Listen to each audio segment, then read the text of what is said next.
So let me do that. Thank you. And welcome back to those of you that have made it this morning. Good Yontif and Shana Tova to all of you.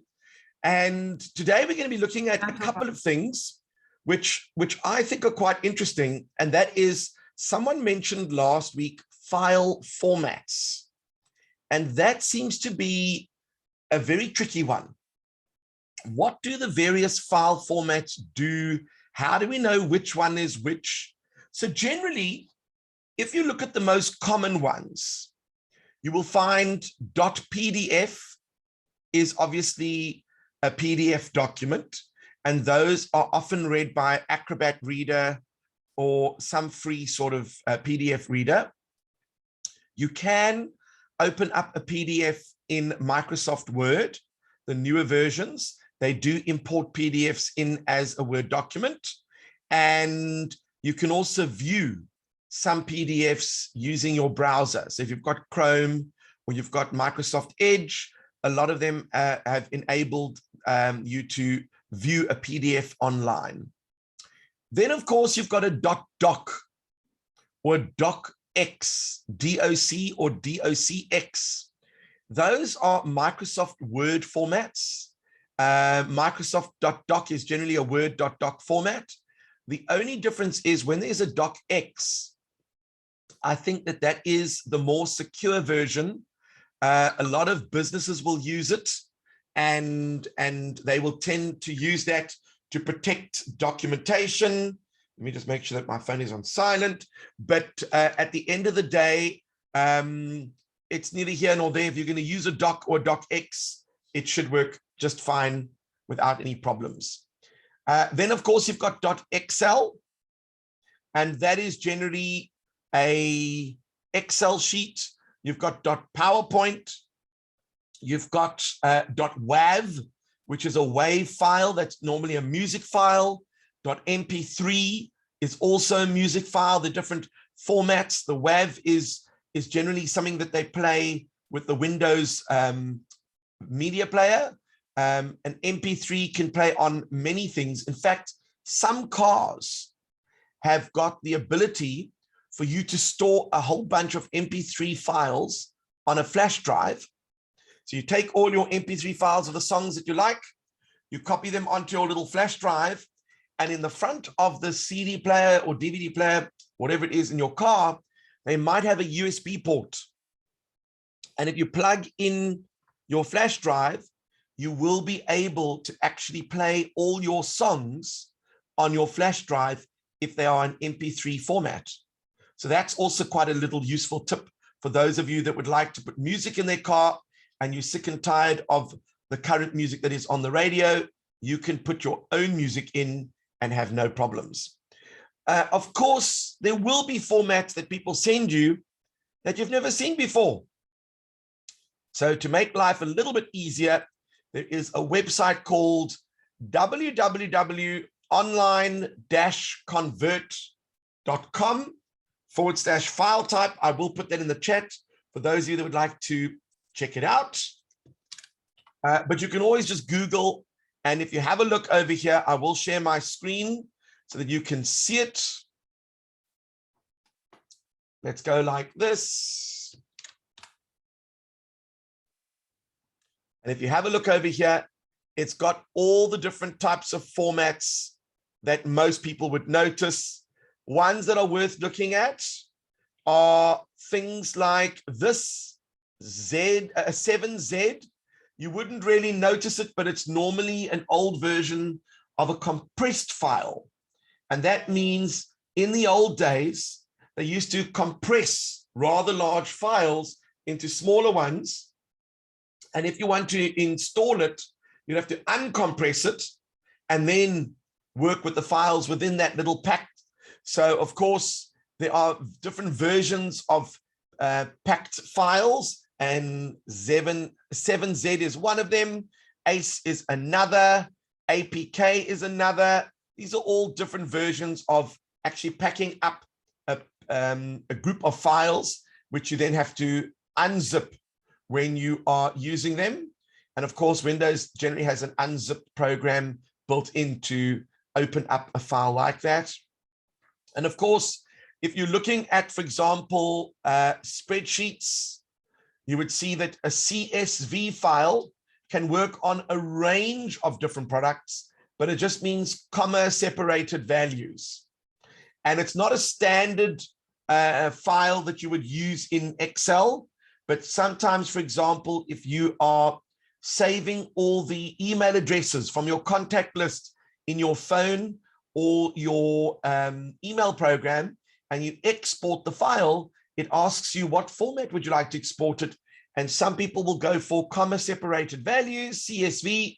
And what that does is it just puts the information, but commas in between. So when you import it again into another program, it says, okay, each thing between the commas is a new field and we know what to do. And then of course, you've got your XLS file, that's an Excel spreadsheet. And then you've got an XLSX, which is the more secure version. And then of course, you've got a whole bunch of other little files there, which you probably wouldn't need to know. But just for your own information, you can always go search it up, find out what it is for, and you can even find out who created it. And that might give you some information if you are looking for additional information about that particular file type. Okay, so that was file types. Generally, what I would normally do is make sure that my computer handles the default file types. And what do I mean by that? This is important. So I'm going to share my screen. Hopefully you'll be able to see it.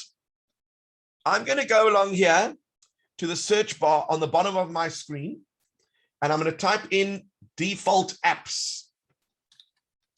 Default apps, and I click on it. And what it says here is that the default email program is going to be Outlook. So whenever I open up an email or want to send an email, the default program that it will open will be Microsoft Outlook. If I want to play a music file, the default program it will open is VLC. That's my favorite media player program. If I want to watch a video, I don't want the Windows media player to open. I want VLC to open the file because it plays pretty much all the formats. And sometimes you get a format, when you click on it, Windows media player opens, but it can't play that format. And then you think, well, now I can't play that file, but VLC will. So all you do is you make VLC your media player. So what you can do is, let's say, for example, I've got web browser. I can click on the web browser here and choose which one I want to be the default. Of course, because I'm using Windows 10, it's going to recommend Microsoft Edge and say you should be using this one. But I prefer Google Chrome, so I've selected it. And of course, you can also choose default apps by file type. So if there's a certain file type and you want a certain program to open it, you can choose those quite easily. And then that becomes a set thing. So for example, if I find a video file, let's see if I can find a video file. Let's go to videos. And I open up any file on my computer. What's going to happen, let's choose this one. It automatically opens up in VLC. It's not going to play Windows Media. Windows Media would look like this. Let's see if I can go to Open With. And here's the normal Windows Media Player.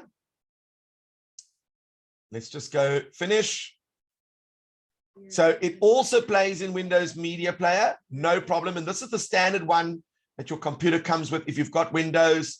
But of course, I prefer the functionality of using VLC because it's got this feature here where I can boost the volume, I can change the speed, and I can do a whole bunch of other things like, for example, subtitles. I can add a subtitle track, video, I can crop it, I can zoom in, I can even flip the screen around. If I go to effects and filters, I can do certain things over here. Video effects, I can adjust the image. I can remove certain things. I can sharpen it, which is a lot more powerful than Windows Media Player. So that's just my preference, that I like to set my default programs to open up with the things that I'm used to, and I never have to think about it. It just does it automatically. All right, let's see what we've got next for you. Ooh, this is a nice one. We never did this one the last time, and I was a bit surprised. Let me see if I can log in with my cell phone, and hopefully that will behave itself. Let's see. Did I create? Let me just see if I saved the actual. Is it here? Just having a look to see if I saved the link. So I'm going to have to send myself the link quickly. Let me go into Zoom and just go like this. Participants, invites, and just email myself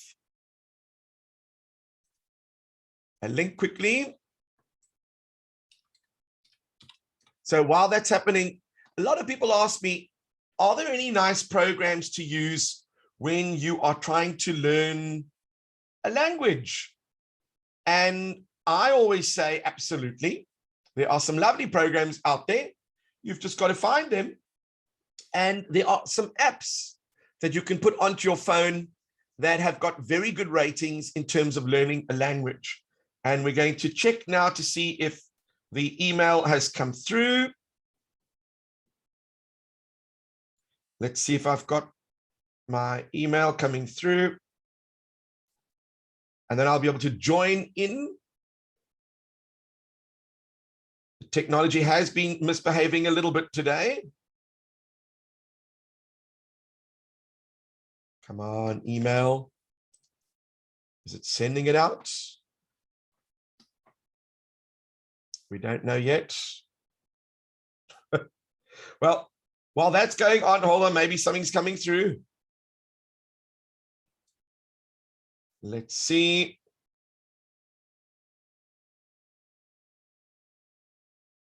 All right. So what you do is you go to your Play Store or your iTunes store and you download Duolingo. D-U-O-L-I-N-G-O. And Duolingo is basically a very simple app to use. I'm going to now demonstrate it. Let me quickly join the Zoom.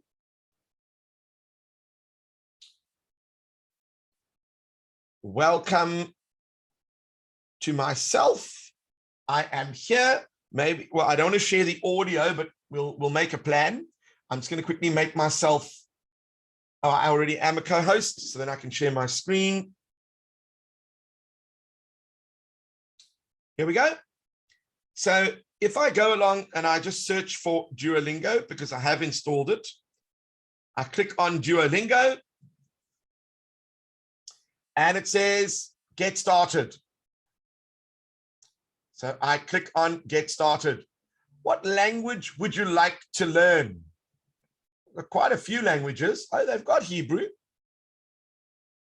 How did you hear about us? We heard it on the news. I know a few words at most. I can have simple conversations. I'm an intermediate or higher. Let's go with I know a few words. Why are you learning? Because I am going to travel there. So it says here, this is the course content. There's 9,300 words, 8,300 sentences. And these are the tasks that they will do. Continue. I'm going to try and do casual, 5 minutes a day. Continue. Let's start from unit number 1. Continue. It's now loading. Right. Which of these words is love? Now, of course, I don't know about you, but that's a bit tricky because if you can't read Hebrew, then it doesn't really help. But I think I know which one is love. Let's check. Correct. So I'm not so sure that that is helping me if I can't actually read Hebrew. I know what the picture is, and I can work out which one it is, but that's not really helping me. So then it says, this is a new word. Tap it to learn what it means. And I'm going to put this to the microphone so you can hear. Oh, it's not actually making the sound. It just says dad or father. So if I translate this word, dad, check, well done. So very, very basic skills there, but I'm not so convinced that's really helping me. Let's go back to a language like maybe Italian. Let's go like that to Italian. Let's go to heard it on the radio. Why are you learning? Travel. Okay, continue. 5 minutes a day. Start from unit 1.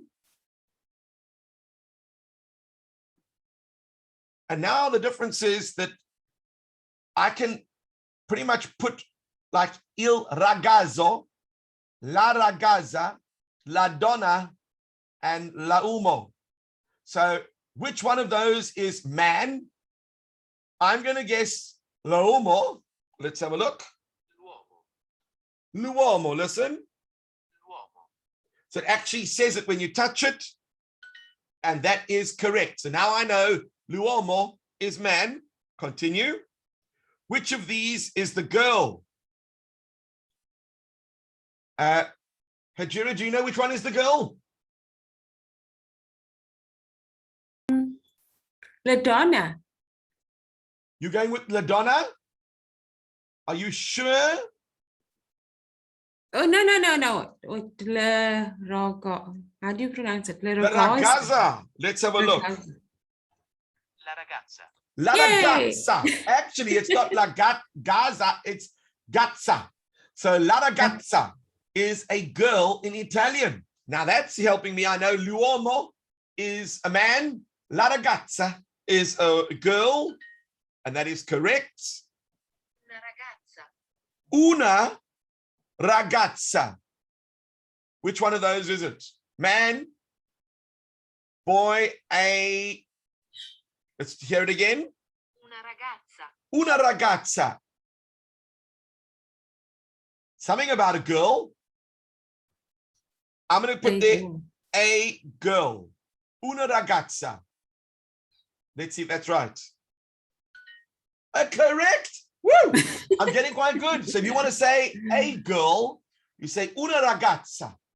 And already you can start to see in that short amount of time, we're starting to learn some key phrases. And it continues. It gives you love. It shows you hearts at the top there. It's telling you that you're doing an amazing job. And we'll try one more. Which one of these is the boy? Now remember, the girl was la ragazza. It's la donna. No, I don't know. I'm going to go with il ragazzo because it ends in an O. And remember, l'uomo ends in an O. So il ragazzo ends in an O. I'm going to go with the top one. Il ragazzo. Il ragazzo. Is that right? Il ragazzo. It is correct. Look at me. I think I'm going to be fluent in Italian. So without looking, close your eyes, Ajira. Do you remember what man is in Italian? Ragazza. Una ragazza. L'uomo is a man, and la ragazza is a girl, and il ragazzo is a boy. So far, we're doing well. Let's have a look. Which of these is the woman? And I'm going to go with la donna. Let's see. La donna. That is correct. It is la donna. So now I know what man, girl, boy, and woman is. And that didn't take very long. I must admit that was quite easy to learn. And now you got 5 correct in a row. Well done. Continue. What is la donna? I'm going to say woman. Oh, the woman. The woman. Correct. Woo! I'm doing quite nicely at this, actually. Un ragazzo. Is that a boy or a girl?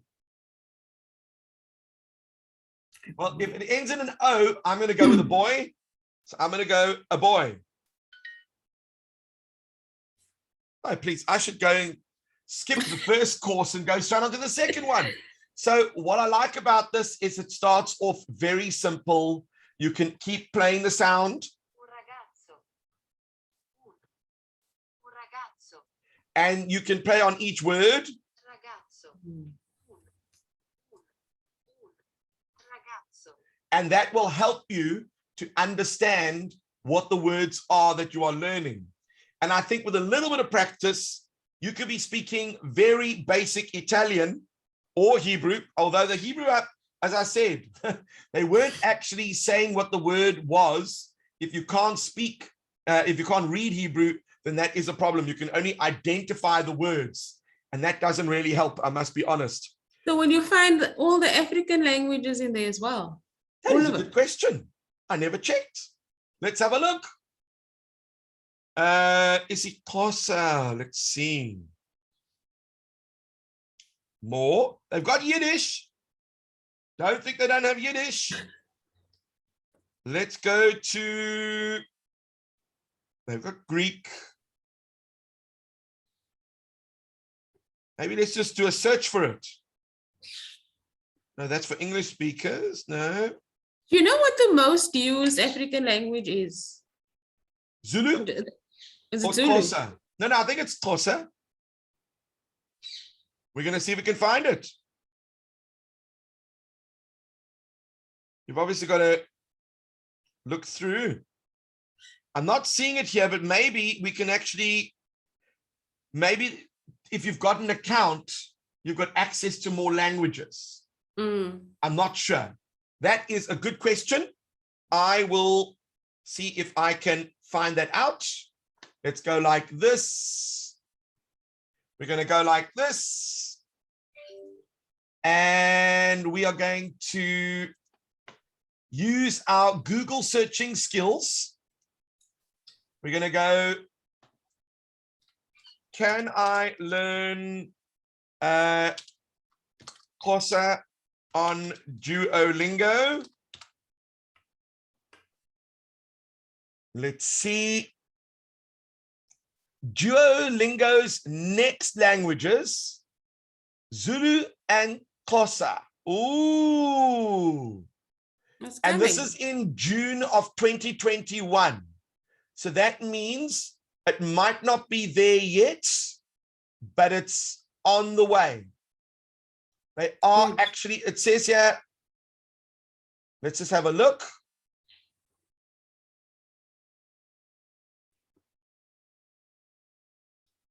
Oh, you see, they're now looking for a Zulu and a Xhosa course specialist because they're adding it in.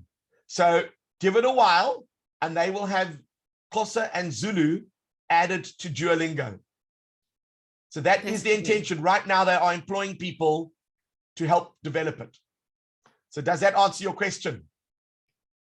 Excellent. And it really is a very simple thing to use. And it's on an app. And we all like using apps because they are on our phones. And then we can make use of these things quite easily. All right. The next thing I want to show you is a thing called grumpy seniors. What do I mean by grumpy seniors? Have you ever had that moment where you've gone into a shop and you bought yourself a lovely pillow slip? It was percale, it was hand woven with the snot of 15 silkworms. I mean, the marketing spiel was amazing. You felt that you needed that pillow because no one else in the world had it. You put it on your bed and the first night, the entire pillow comes apart. So you go back to the shop and say, excuse me, I bought a pillow here yesterday, and it literally fell to threads while I was sleeping on it. And the shopkeeper looks at you and goes, there's a good reason for that. It's because the way you sleep, you bite your pillow and you ripped up the pillow. I'm not going to return your money because you were not looking after the product. And you're like, excuse me? What are you talking about? And he says, get out of my shop. I reserve the right to kick customers out of my shop if I don't want you here. And you think, that is not very nice service. So who do you complain to? Who do you go up to someone and say, excuse me, this shop is really, really bad. So you go tell your friend, and your friend says, well, I wasn't going to go buy a verstoopte pillow there anyway. So that doesn't really help you. So along comes Hello Peter. And Hello Peter is a service that is basically allowing consumers to give positive and negative reviews. So let's have a look at Hello Peter. I'm going to click on my link over here. Let's type in Hello Peter. Hello Peter, there we go. And there's Hello Peter. You'll see it's got a nice little hello with a smile underneath. Remember, it's not always about complaints. It's also if I'm about to buy something and I want to know if that product is legit or if the people who are selling it are legit, this is where I come. So let's see if I can sign in. I don't know if it will remember me or not. I don't even know if I had a sign in. Did I have one? Maybe I had one.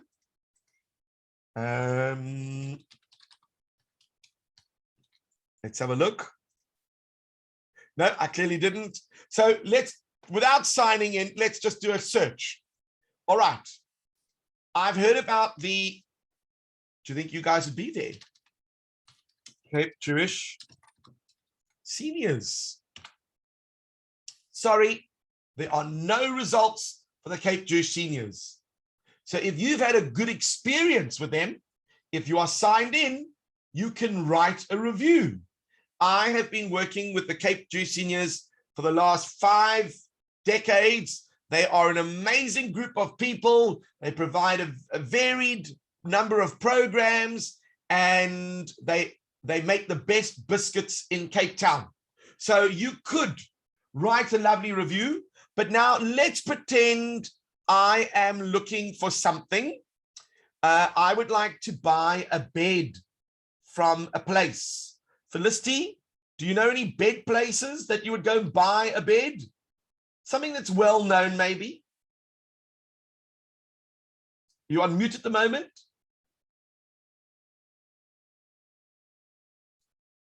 Are you able to unmute? Let's have a look. Try there now. No, I don't really know of anywhere special. So is there anything that you want to buy in the next month or two? Something that you've been thinking about?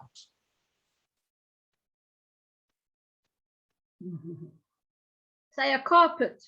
A carpet. Should we try carpet? Oh, there's John Doe flooring. I wonder if they are any good.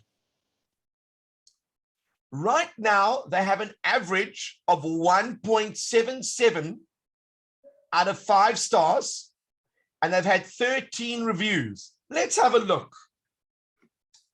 The nightmare of this company. Okay, so it says star, star, star in hell. I'm wondering what that could mean. Is this what you call service?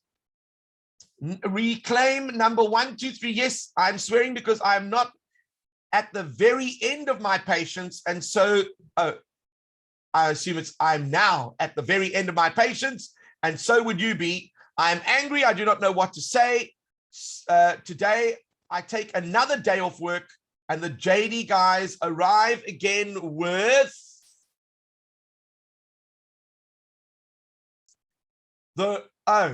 So these guys are supplying the wrong thing. It's taken 2 weeks to get on top of this of the first week, blah, blah, blah, blah, blah. They've explained everything. And normally what happens is that when you put a review, then the company can respond. So if I look over here, business has not responded. Business not responded. Look at these reviews and look at the number of stars. I would not use them at all based on that information. And I've just saved myself a major headache and a lot of money, because at the end of the day, that's not how I want to do business. Let's do another search. Let's search for Denise's Delights. Denise's Delights, is it there? Mhm. I don't see, did I spell her name correct? No, let's try Spur Steak Ranches. Let's have a look. Let's do Spur in Sea Point. I don't know what they're called. No, nothing's popped up there. I'm looking for dial a bed. Maybe you're looking for a bed. Let's go to dial a bed. There we go. I want to buy a bed. What are the reviews like for dial a bed? Oh, lovely. This one, what is the total number of reviews? They've got 397 reviews. 1 star is the majority and 5 star a few. So it's quite a mix, but a lot of 2 stars as well. 1 and 2 stars, and then a quarter of them are 5 stars. That's very interesting. It probably does depend on where it's delivered. No response to the complaints. That's not what you're looking for. You want a business to say, I'm so sorry that your bed arrived damaged. Please allow us to replace it. Get in contact with our customer care line, and we will resolve this ASAP. When you start to see that, it gives you more confidence that these people are willing to solve your problem. So I think that that is a very useful tool to save yourself problems with fly-by-nights, and there are some gangsters out there who are just taking money. You know, you might go to a thing called property rental. Maybe there was let's see, these guys call themselves property rentals. Their net score is -100. Oh, they're not doing very well. Okay, they've only had 1 review. But now, is that enough to let you know that it's not a good service? It might just be one disgruntled person. There must be someone who's got a good review. Let's choose search for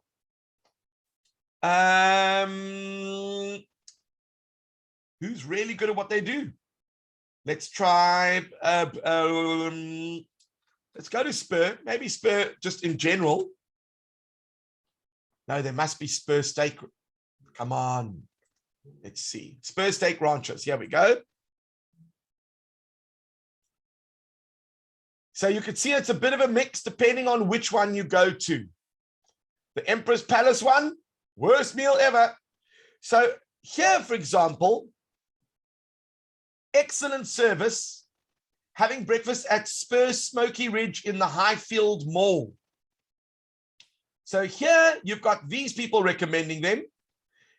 This one might tell you which branch it is, but also 5 stars. Don't go to the one in Timberlake. Go to the Grand Canyon one. Excellent, whatever. But notice they are not responding to the comments. And that is poor service as well. I think that any service that any business that prides itself on its service will also pay attention to a customer. And there have been times where a customer was disgruntled and posted something, but it was not true. And the manager responded and said, here is the bill. They did not even leave a tip. They were served at 8 o'clock. They paid at 8:30, which means they got their food in under 30 minutes. The fact that they said they waited an hour and a half is not true. And we just wanted to bring that to your attention. So sometimes I've seen those kinds of responses, and then that's egg on the face of the person who was just there to moan anyway. Hajiri, you wanted to ask something? Yeah, does Hello Peter do the same kind of intervention that like Brian Josh used to do? Is there anything? No. So they're not an intervention, people. They are merely a sounding board for people to know whether a company is reputable or not, whether they are going to crook you out of your money or not. And you know, you go onto the internet and you see this lovely store that's offering like a bed, and you type in the name of the store, and then you read all those reviews and you think, okay, if I'm going to spend 5 to 10 grand on a bed, maybe I should rather go to one that I know than one that has got a good price, but very, very bad ratings, because then I know it's going to be delivered to me and then it's going to be absolutely awful. But So, is the, you know of one like Off My Trolley used to be? yeah. So Wendy Nola, she is normally the person that took over from Brian, and you would basically send a message to her to say, listen, I went in, I took my car in for a service, it came out and the steering wheel wasn't there. Can you please follow up? Because every time I phone them up, they do nothing. She is an investigative journalist. She goes in and then she posts a response. I'll see if I can find her details online. Let's see if it is over here. Wendy Nola. Let's see if this is her. This is the one. You can go and check. She also, I think, employs mystery shoppers. You know, those people that get given money to go into things. Here we go. I'll post that in the chat.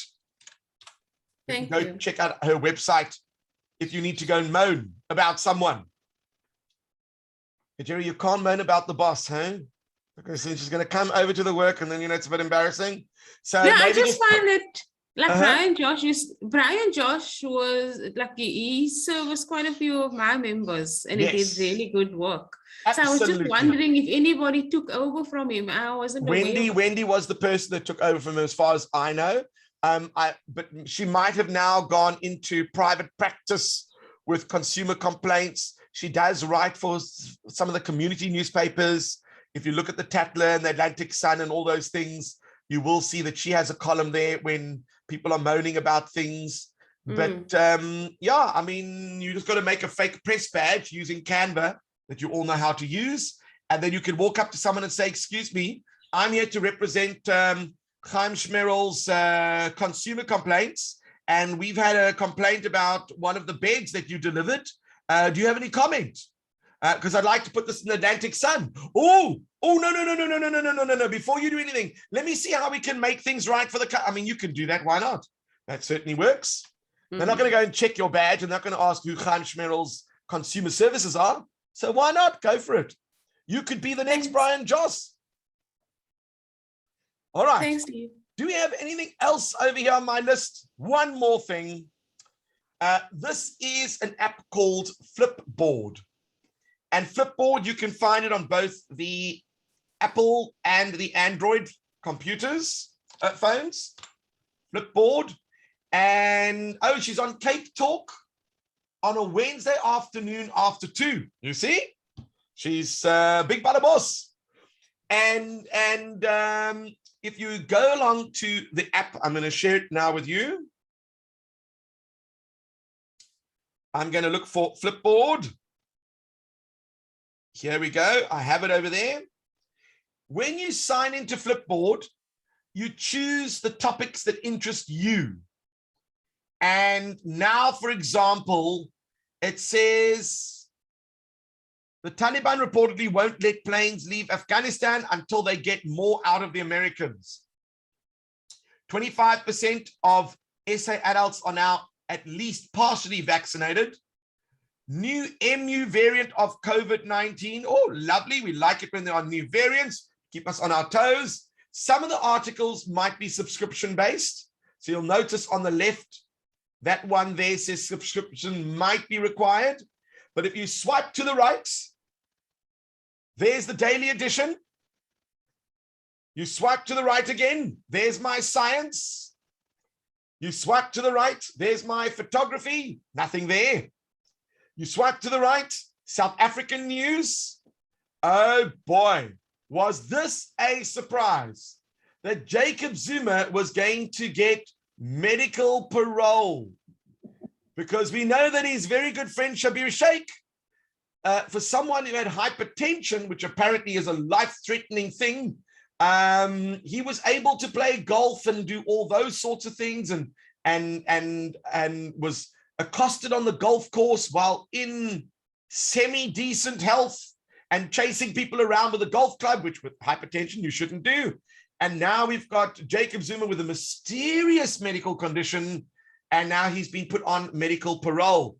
So there are no surprises there. I think that also might be done to appease the political situation, but maybe that's not the case. Maybe the article reveals. Let's click on the article. And now we can read what it's all about. There we go. We can read the article. That is lovely. And when we're done, click on the back arrow and we're back again. Now, of course, I can also go and search for topics. If I click on the little magnifying glass on the bottom, I can now pick something like the Paralympics. That's a good one. Top results. These are magazines with articles about the Paralympics. Let's go to that one there. Look at this. They've got quite a few things here. And every time you swipe up, look what it's doing. It's opening up a new article each time. So what I like about Flipboard is that it's very interactive. It's just swiping up and down, left and right. And once you've put in the things that interest you, then it's very easy to find those topics. So if I go to South Africa, I can choose South African lifestyle, news, travel, photography. What else is South African business? South African food. If I click on that, then it'll add it to my list of things I'm interested in. South African news I need to follow. Follow. Oh, personalize. I want politics. I want Cyril Ramaphosa and business. Done. Add to home. So now what it's done is it's updated my South Africa one to also include news with those particular focuses or foci. So that means it enables me to get more specific news. So if I click on home and I look at South African news and I start scrolling up, you can start to see some interesting things popping up. Let's see. Oh, there was a Zuma freed from South Africa. So obviously lots of different articles from different perspectives. Business unities, Bonang Mogale. South Africa is now a hard to sell global investment community. That's not sounding good. And of course, you can carry on and read the news. To me, it's like little bite-sized chunks presented in a nice, pretty way, easy to read. And if you're just sitting there with your phone looking for news and articles about certain things, you can just sit there flipping away. This is like Instagram for seniors because you can keep yourself busy with this particular app quite easily. And that was today's stuff in a nutshell. Are there any questions? No questions? Any requests for next week? Is there something that you would like me to cover next week? No? You'll just trust me to go and find new things for you to look at. I'll take it. I'll take it. All right. Well, Hijira, that is what we have for today. And I will send you the recording and hopefully we will have our links and everything sorted out by this afternoon. PG. Well, thank you very much for this morning. I took away lots, from this morning's talk.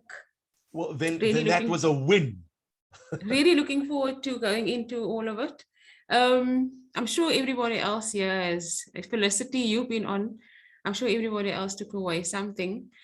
Thank you very much for your time, and good yontif to you and everybody else. Just have a good one, be healthy, and stay sweet and happy. Thank you. Well, we can certainly try and you. stay sweet. Happy? We're working on it. All right. Yeah. Well, Thank see you. you next week. Okay. Take care. All right. Take care, everyone. Bye. Bye-bye. Bye-bye.